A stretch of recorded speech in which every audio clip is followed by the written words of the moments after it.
Quan era xiquet, un espai sense cotxes, un espai on es podia jugar al carrer i no recorde tindre la sensació de bona o mala qualitat de l'aire. Recorde de tindre un espai aliat, un espai que et cuidava i un espai que podies compartir.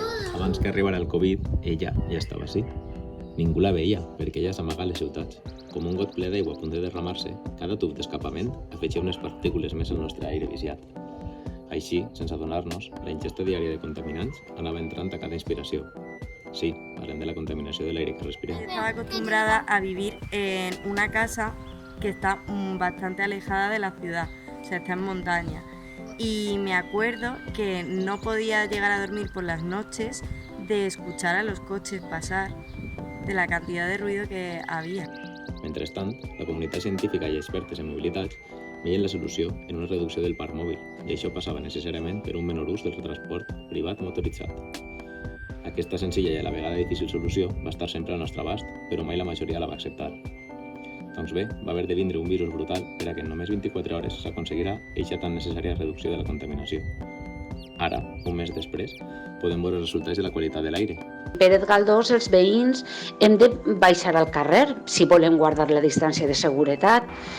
Estaria bé que això se diguera, se veu, però que ho diguen, que això és Pérez Galdós i que això és superhabitual aquests dies.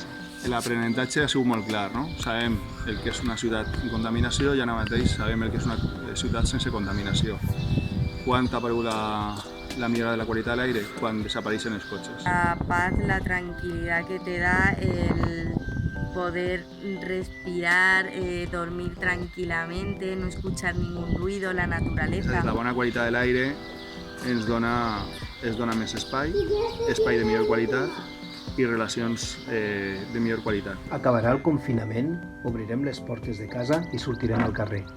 A poc intentarem recuperar una suposada normalitat que, silenciosament, també ens va matant a poc. 500.000 de persones a l'any segons l'Organització Mundial de la Salut. Potser hauríem de seguir amb les mascaretes fins que aturem l'altra gran pandèmia amb la que convivim, la contaminació de l'aire. Aquests dies de confinament hem vist com la contaminació s'ha reduït més d'un 70% a la ciutat de València.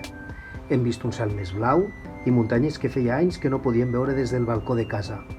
Reduir la contaminació als nivells que hem tingut aquests dies ha de ser una prioritat i el camí no pot ser un confinament com el que estem vivint. Hem d'aprofitar aquesta crisi per canviar d'hàbits de consum i mobilitat. El que tenim que acostumar-se i l'aprenentatge de la Covid-19 és que hem de canviar els nostres hàbits de mobilitat, hem de treballar més la mobilitat en proximitat, el consum de proximitat i el teletreball. Per a mi el teletreball serà una eina fonamental a curt termini, a curt termini, fàcilment d'implementar, que ens ajuda a compatibilitzar la vida personal, la vida professional i ens ajuda a millorar la qualitat de l'aire. En València per l'aire creguem en un nou model de transport i de ciutats. Aquestes són possibles. La nostra salut està en joc i des de fa ja molts anys hem jugat a l'amagatalla amb ella. Tractem el problema de front. La solució és clara, eficient i immediata. O vols seguir vivint amb una màscara la resta de la teva vida? Nosaltres no. Prenem aire fresc i fem-ho com cal, ara sí. I recorda, el Covid-19 abans o després anirà, però i la contaminació? Deixarem que torni com si res? No serà fàcil, però prometem que pagarà la pena.